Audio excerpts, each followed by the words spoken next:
Welcome back to the Tammi Mac Late Show on Fox Soul, where we're talking about NFL players who have devoted their time and their funds to the Black community. I have to say, I'm in love with this show.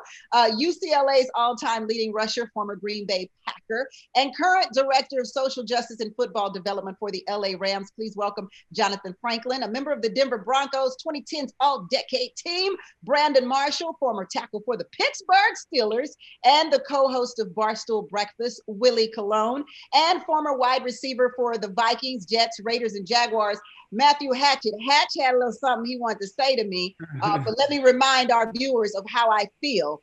I felt like when Colin Kaepernick took a knee, when B. Marshall took a knee, I felt like every Black man in the NFL should have been on their knees. Now, I don't think the neophytes necessarily should have taken a knee, but I do believe if you was 3 years in, you should have taken a knee. Anywhere past 3 is my thought.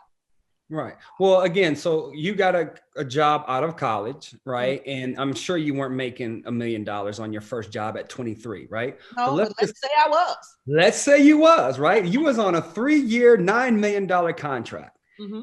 And you honestly think if you come into work that next day and you just tell your boss one thing that you could be gone that day, that one thing is never going to come out of your mouth, right? We have, as younger African-Americans, we always feel that money is always hanging over our head. And I think our owners, right? The white man is always going to hang that dollar sign over our head. Like, if you guys don't do this, we're going to do this. And I just think this is what I don't understand.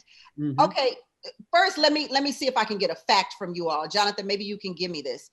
Are there more Black players in the NFL than white? 70%, I don't know the answer to 70%. That.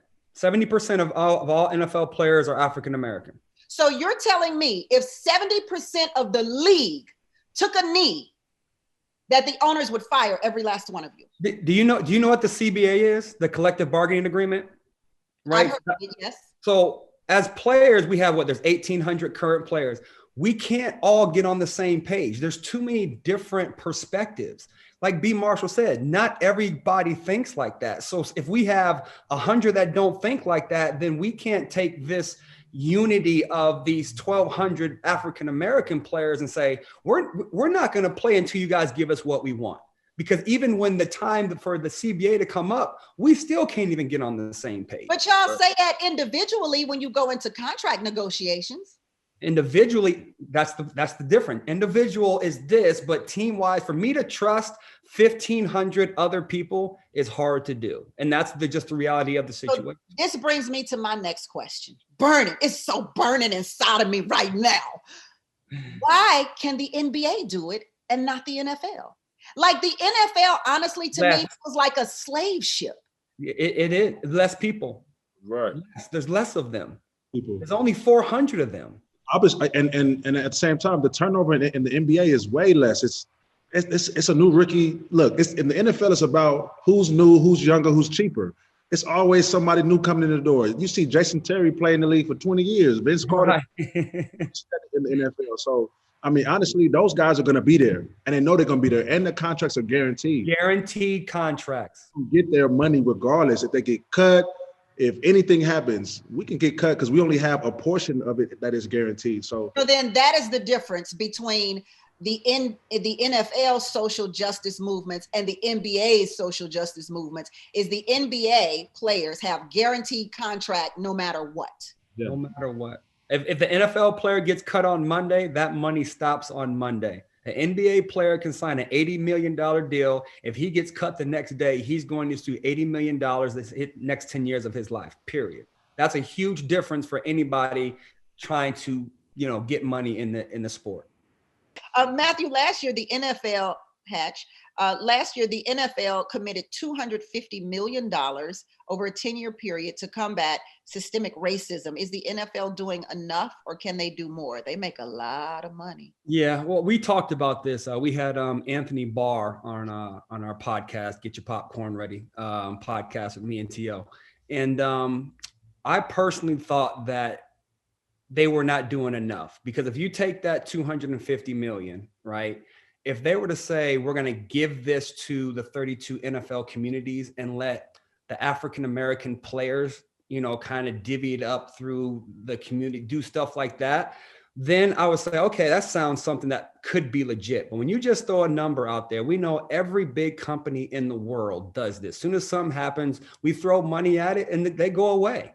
So where's this 250 going? And again, they've had conference calls. I know people who got on the call with Roger Goodell and they went over where the money's going to be used for this, this, and this.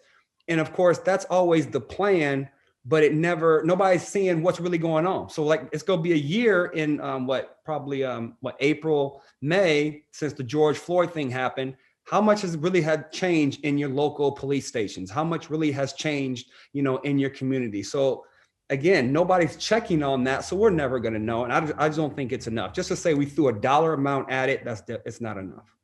Well, I never thought money was the answer anyway. Like, I'm the person that you keep your $250 million and you go and talk to those people who are policymakers that that you can literally call on your phone and say, hey, this is what we want to happen. And there are so many owners of the NFL. I mean, we saw with the administration of President Trump, whose side the NFL owners were on. They could have very well made calls to President Trump and demanded some type of social changes, considering that the NFL is 70% Black, and 70% of those Black kids come from broken homes, from hoods, from neighborhoods that are facing those problems and issues that Jonathan just talked about. Maybe I should adjust my comment. Don't keep your $250 million in addition to that. In addition to your $250 million. Willie, yes, go ahead, please. No, I was going to say, I think it was interesting during the former President Trump's reign, that he kind of, for an organization in the NFL that says they don't get bullied, they don't get pushed around, they were pushed around by Donald Trump in a lot of different ways, and they were pushed around in the media aspect, and he was, if anybody stoked the fire, if anybody kind of put a dagger in the progression of what the NFL or what the Black players want, it was Donald Trump. With his rhetoric, with his individual attacks on certain guys. You talk about how he came at LeBron James. You talk about, so if for a league and a group of owners who kind of hide behind this wall and hide behind Roger Goodell, they were pushed around, and it impacted the NFL in a lot of different ways. And I think one of the ways it impacted was that the fact that it caused locker rooms to be divided, right? Because you have Black families who come from military homes. And so now they were conflicted. They were conflicted, like, man, you know, my mom and my dad, they're part of the military family. Now, if I take this knee, am I not upholding my values? And Donald Trump called to that. He stoked that fire. And the NFL never addressed it. They kind of went along with it. And so I was very disturbed by how the owners just kind of let it happen.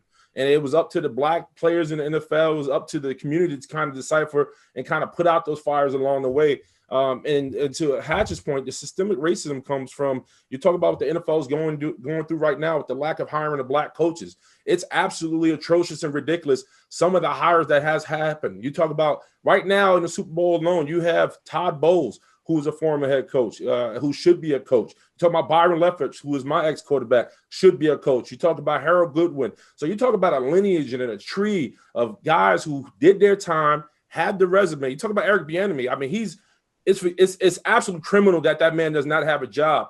So there's so much that has to be done, but yet the owners hide. But they don't want to be bullied. They don't want to be pushed. But when it comes to Donald Trump, they can sway like a willow tree, if you will. So there's so much that needs to be happening. There's so much conversation that needs to be kind of put out there. I'm glad that we are starting that conversation or continuing it, whichever way you look at it. And we haven't stopped yet. Just let us